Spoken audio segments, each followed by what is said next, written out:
এই লোকটা একদিন বেড়ালের বাচ্চা কিডন্যাপ করে এনেছিল যাতে তার মা বাচ্চা পাড়া বন্ধ করে। আসলে সে যখন প্রথম দোকান খুলেছিল তখন এলাকার সমস্ত বেড়াল ফ্রিতে খাওয়ার জন্য তার দোকানে চলে আসতো। তবে এই বিড়ালগুলোর মধ্যে একটা বেড়াল ছিল যেটা তার সব থেকে মাথা ব্যথার কারণ হয়ে পড়ে। অ্যাকচুয়ালি সে যখন প্রথমে বেড়ালটাকে দেখেছিল তখন সাদা বেড়ালটা প্রেগনেন্ট ছিল, তাই তার উপরে দয়া করে সে প্রথমবার তাকে খেতে দেয়। তবে সেই দিনের পর থেকে বেড়ালটা তার দোকানের সামনে থেকে যেতই না।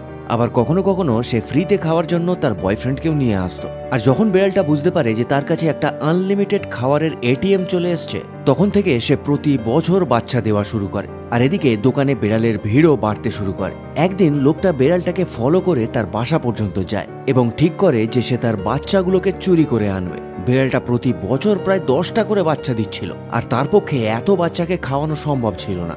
সে ভেবেছিল বাচ্চা চুরি হয়ে যাওয়ার পর বেড়ালটা হয়তো খুব কষ্ট পাবে এবং বাচ্চা দেওয়া বন্ধ করে দেবে। তবে বিড়াল বাচ্চাগুলোকে আনার পর তাকে নিজেকেই বিড়াল বাচ্চাগুলোকে বড় করার কাজ করতে হয়। আর অপরদিকে তার মা দিব্যি ঘুরে বেড়াচ্ছিল এবং শেষমেশ একটা বিড়ালকে তাড়া করতে গিয়ে তার বাড়ি পুরো বেড়ালে ভরে যায়।